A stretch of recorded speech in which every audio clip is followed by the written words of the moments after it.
इनकी ज़ुर्रियत से हम सब लोग हैं।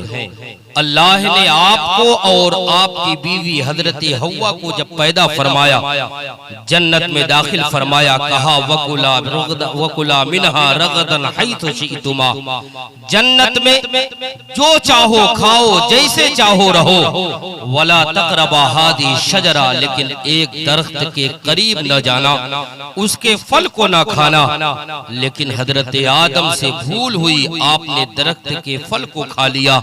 रब का फरमान हुआ, कुल नहबितू मिनहा, जमीन में चले जाओ। हजरत आदम और हजरत हव्वा जब जमीन पे आ गई, आदम को एहसास हुआ कि हमने रब की बात नहीं मानी, हमसे भूल हो चुकी है। अब रब की बारगाह में दुआएं करनी चाहिए, तौबा करनी चाहिए। आदम जमीन पर आकर के दुआ करते रहे, रब्बना ज़लमना अनफुसना व इल्लम तग़फिर लना व तरहमना लनकूनन्न मिनल खासिरीन। दुआ कर रहे हैं लेकिन दुआ कबूल नहीं हो रही है। मुफस्सिरीने कराम की एक जमात कहती है कि तकरीबन 100 साल तक आदम ने ये कलमे पढ़े, लेकिन अल्लाह ने उनकी दुआ को कबूल नहीं फरमाई। मुस्तदरक में इमाम हाकिम बयान फरमाते हैं, सहाबा के दरमियान मेरे आका ये हदीस सुना रहे थे। सहाबा ने कहा, या रसूल अल्लाह, आदम की दुआ कबूल नहीं हो रही थी, तो आखिर अल्लाह ने आदम की दुआ कबूल कर फरमाई। मेरे आका ने इरशाद फरमाया, कहा सहाबा सुनो, जब आदम ने अपनी दुआ के अल्फाज को चेंज किया है, आदम ने अपनी दुआ के कलिमात को चेंज किया है, तब अल्लाह ने उनकी दुआ को कबूल फरमाया है। सहाबा ने कहा, या रसूल अल्लाह, वो कलिमात कौन थे? मेरे आका ने कहा, सहाबा सुनो, आदम ने ये कहा, अल्लाहुम्मा इन्नी असअलुका बिहक़्क़ि मुहम्मदिन अन तग़फिर ली, ऐ मेरे मौला, मैं मोहम्मद के सदक़े में दुआ कर रहा हूँ, तू हमारी मग़फ़िरत फरमा दे। सहाबा ने कहा, या रसूल अल्लाह, जब आदम ने इतना कहा तो रब की जानिब से क्या जवाब आया? मेरे आका ने इरशाद फरमाया, कहा सहाबा सुनो, जब आदम ने ये दुआ की थी, रब ताला ने आदम से कहा, ए आदम, लकैका अरफ़्ता मुहम्मदन व लम अख़्लुक़हु, तूने मोहम्मद को पहचाना कैसे? अभी तो हमने मोहम्मद को पैदा ही नहीं किया है, हमने अभी मोहम्मद को दुनिया में नहीं भेजा है, अभी मोहम्मद की विलादत ही नहीं है, तो मोहम्मद को कैसे पहचान रहे हो? आदम का जवाब सुनो मुसलमानों और सोचो, हजरत आदम की पैदाइश हो गई है, मेरे आका की विलादत नहीं हुई है, मेरे आका की पैदाइश नहीं हुई है, लेकिन मेरे आका का जिक्र किस तरह से आसमानों पर बुलंद है।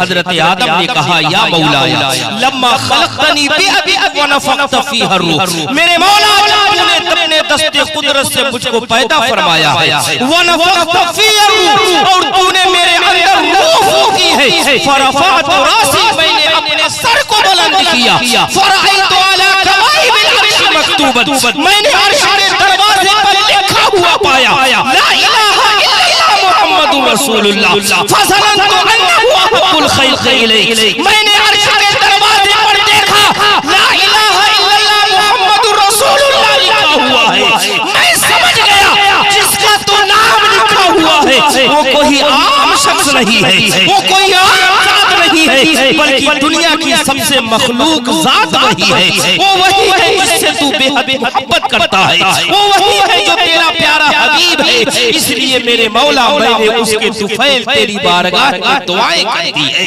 मैंने उसके तुफैल तेरी बारगाह में दुआएं कर दी है। अज़ीज़ान मिल्लत इस्लामिया, सहाबा ने फिर पूछा, या रसूल अल्लाह सल्लल्लाहु अलैहि वसल्लम, जब आदम ने आपका वसीला मांगा है, आदम ने आपका सदका दिया है, आदम ने आपका तुफैल दुआ किया है, क्या अल्लाह ने उनकी दुआ को कबूल फरमाया? मेरे नबी ने इरशाद फरमाया, जब आदम ने इतना कहा, रब की बारगाह से आवाज आई, या आदम गफ़रतु लक, ऐ आदम मैं तेरी खताओं को माफ करता हूँ, ऐ आदम मैं तेरी निस्यान और तेरी भूल को माफ करता हूँ। अज़ीज़ान मिल्लत इस्लामिया, आप देखें, दुनिया का कोई इंसान पैदा नहीं, पैदा है तो सिर्फ हजरत आदम पैदा है, पैदा है तो सिर्फ हजरत हव्वा पैदा है, मेरे नबी की पैदाइश नहीं है, लेकिन आसमान में अर्श के दरवाजे पर अल्लाह ने मेरे नबी का जिक्र इस कदर बुलंद कर दिया है, इस कदर मेरे नबी का जिक्र उठा दिया है, बढ़तर फरमा दिया है। इस रिवायत में और कलिमा कलिमात सुने और समझे। मेरे आका इरशाद फरमाते हैं रब की तरफ से आवाज आई, या आदम, ऐ आदम सुनो, लौलाहु मा खलक़तुका, अगर वो मेरा हबीब नहीं होता मैं तुझको नहीं पैदा फरमाता। लौलाहु मा खलक़तुल वरा, अगर मेरा महबूब नहीं होता मैं मखलूक को भी नहीं बनाता। लौलाहु मा खलक़तुद दुनिया, अगर मेरा महबूब नहीं होता दुनिया को भी नहीं बनाता। लौलाहु मा खलक़तुस समा वल अर्द, अगर मेरा महबूब नहीं होता मैं जमीन और आसमान को भी नहीं बनाता। लौलाहु मा खलक़तुल जन्नत वल अन्नार, अगर मेरा महबूब नहीं होता मैं जन्नत और दोज़ख को भी नहीं बनाता। लौलाहु मा खलक़तुल लौह वल क़लम, अगर मेरा महबूब नहीं होता मैं लौह और कलम को भी नहीं बनाता। आदम सुनो, सारी चीजों की तख्लीक सिर्फ मेरे हबीब की वजह से है। जमीन का जर्रा जर्रा सिर्फ मेरे हबीब की वजह से है। खुख्तोतर की पैदाइश सिर्फ मेरे हबीब की वजह से है। जमादात की पैदाइश सिर्फ हबीब की वजह से है। शजर व हदर की पैदाइश सिर्फ हबीब की वजह से है। इंसान और हैवान सबकी पैदाइश सिर्फ मेरे हबीब की वजह से है। इसीलिए मेरे इमाम ने बरेली की सरजमीन से कहा था, या रसूल अल्लाह, ज़मीन और ज़मान तुम्हारे लिए, मकीन और मकान तुम्हारे लिए, चुनीन और चुनान तुम्हारे लिए, बने दो जहां तुम्हारे। बहुत खूब। नारे रिसालत या रसूल अल्लाह के आला हजरत सरकार की आमद, हक़ की आमद, हजरत अल्लामा तनवीर रज़ा हरी साहब क़िबला। मेरी बात समझ रहे हैं? समझ रहे हैं? मेरे आका की पैदाइश से पहले अल्लाह ने उनका जिक्र इस कदर बुलंद फरमा दिया था। एक रिवायत मैं आपको बताऊं, लेकिन उससे पहले मैं आपको समझाऊं। आपकी दुनिया का ये उसूल है, दुनिया का ये फलसफा है।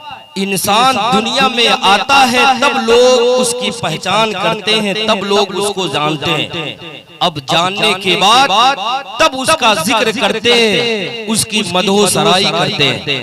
ये दुनिया का एक उसूल है, दुनिया का एक फलसफा है। इंसान आता है, अपनी खूबी और कमाल को दिखाता है, तब लोग उसको याद करते हैं। इंसान आता है, अपने रोब और दबदबे को दिखाता है, तब लोग उसको याद करते हैं। इंसान आता है, अपने फजल और कमाल को दिखाता है, तब लोग उसको याद करते हैं। यही वजह है हमारे औलियाए कराम आए, हम उनका याद करते हैं, जिक्र करते हैं, लेकिन दुनिया में आकर के उन्होंने पहले कश्फो करामात को दिखाया, तब हम उनको याद करते हैं, उनका जिक्र करते हैं। आला हजरत को हम इमाम अहमद रजा आला हजरत कहते हैं। वजह यह है कि दुनिया में आकर के पहले इल्मो हिकमत को आपने दिखाया, तब जाकर के लोग उनको याद करते हैं। खुलफाए राशिदीन को आप देखें, हजरत अबू बकर सिद्दीक दुनिया में पहले आए, सदाकत बाद में दिखाई, तब लोगों ने उनको सिद्दीक कहा है।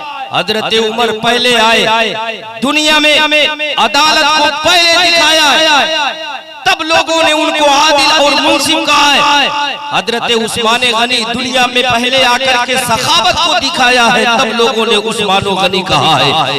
मौला अली मुश्किल कुशा दुनिया में आकर के लोगों के मसले का हल पहले किया है, बाद में लोगों ने मुश्किल कुशा का खिताब दिया है। अंबियाए कराम की जमात को आप देख ले, आदम पहले आए, सफीउल्लाह का खिताब बाद में मिला है। हजरत मूसा पहले आए, कलीमुल्लाह का खिताब बाद में मिला है। नूह पहले आए, नजीउल्लाह का खिताब बाद में मिला है। इब्राहिम पहले आए, खलीलुल्लाह का खिताब बाद में मिला है। इस्माइल पहले आए, ज़बीहुल्लाह का खिताब बाद में मिला है।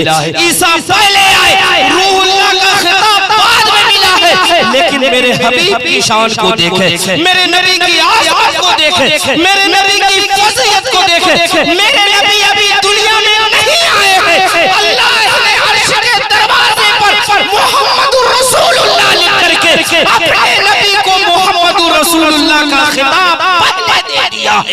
इसीलिए मेरे इमाम ने कहा था, सबसे आला वो औला हमारा नबी, सबसे बाला वो आला हमारा नबी। खल्क से औलिया, औलिया से रसूल, और रसूलों से आला हमारा। माशाअल्लाह, बहुत खूब, बहुत शानदार। मैं आपको बताऊं, एक रिवायत और आपको सुनाता हूं, आपको पता चलेगा, फिर हम अपने मकसद महफिल मिलाद पे आते हैं।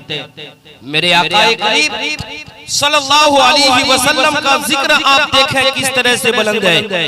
हजरत आदम और हजरत हव्वा की बात चल रही है। तो मैं आपको बताऊं, हम सब हजरत आदम की जुर्रियत से हैं, उन्हीं के औलाद कहलाते हैं, इसलिए हमें बनी आदम भी कहा जाता है। अल्लाह ने जब हजरत आदम को पैदा फरमाया, फिर उसके बाद हजरत हव्वा को पैदा फरमाया, फिर दोनों की शादी हुई, दोनों की शादी हुई। किसकी? हजरत आदम की और हजरत हव्वा की।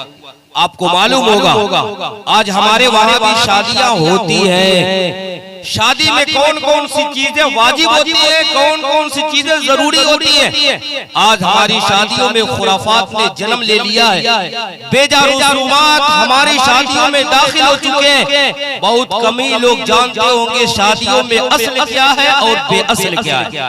लेकिन मैं आपको बताऊं, शादी में जो असल है वो ये है, तरफैन से ईजाबो कबूल, यानी लड़की से इजाजत लेना और लड़के से कबूल करवाना। और इसके अलावा एक चीज जो वाजिब है वो महर है। लड़की की तरफ से या लड़के के वली की तरफ से महर मुतय्यन होता है, जिसको लड़के को अदा करना होता है, लड़के को देना जरूरी होता है। याद रखिएगा, ये महर देना आपके लिए वाजिब है, जरूरी है। हमारे समाज का एक अलग मसला, एक अलग अलमिया बन चुका है। आज हमारे समाज में जब लड़की शादी करके अपने घर लेकर के आते हैं, तो हम उससे महर को माफ कराने की कोशिश करते हैं, महर को बख्शवाने की कोशिश किया करते हैं। मैं आपसे कहना चाहता हूं कि अगर आप अपनी बीवी से माफ कराते हैं तो जाहिर है बीवी तो आपकी माफ करेगी, क्योंकि जाहिर है अपने घर बार को छोड़ करके अकेले आपके घर आई है। अगर माफ नहीं करेगी तो आप उसको मजबूर करेंगे, परेशान करेंगे। बेचारी बेटी माफ करती है, आपको बख्श देती है, लेकिन मुझे अफसोस होता है ऐसे लोगों पर जो लड़कियों के घर से जहेज के तौर पर 4 से 5 लाख ले लेते हैं, लेकिन बीवी को 10 से 15-20 हजार महर देना होता है, तो अब उससे माफ कराने की कोशिश करते हैं। जहेज जिसको इस्लाम ने हराम करार दिया है, उसको लेने में कोई दिक्कत नहीं है। महर जिसको इस्लाम ने देने के लिए वाजिब करार दिया है, उसको माफ कराने की कोशिश करते हैं। अजीज़ान मिल्लत इस्लामिया, हमें कंट्रोल करने की जरूरत है और महर को अपनी बेटियों को, बच्चियों को अदा करने की जरूरत है। कुरान ने इसीलिए फरमाया था, वआतुहुन्ना सदक़ातिहिन्ना निहला, तुम अपनी बीवियों को महर जरूर अदा करो। अल्लाह ने तुम्हारे ऊपर ये वाजिब करार दिया है। अलगर से मुसलमानों में बयान कर रहा था, हजरत आदम और हजरत हव्वा की शादी हुई। हमारी शादियों में भी महर मुतय्यन होते हैं, लेकिन मैं आपसे पूछना चाहता हूँ, आखिर अल्लाह ने आदम और हव्वा की शादी में महर क्या मुतय्यन फरमाया था? आखिर दोनों की शादी में महर क्या मुतय्यन हुआ? आज हमारे और आपके वहाँ रुपए पैसे को महर बना दिया जाता है, या कीमती चीज को हम महर बनाते हैं, जेवरात को बनाते हैं। अगर हमारे मुल्क के अलावा दूसरे ममालिक में जाए, जहाँ रियाल चलता है लोग रियाल महर बनाते हैं, जहाँ पाउंड चलता है लोग पाउंड बनाते हैं, जहाँ यूरो चलता है लोग यूरो बनाते हैं, जहाँ डॉलर चलता है लोग डॉलर बनाते हैं। लेकिन मैं आपसे कहना चाहता हूँ, इन सारी चीजों का वजूद बाद में है, आदम और हव्वा की तख्लीक पहले है। जब उनकी शादी हुई, न रुपये पैसे का वजूद था, न ज़ेवरात का वजूद था, न किसी कीमती चीज का वजूद था, न रियाल का वजूद था, न यूरो का वजूद था, न किसी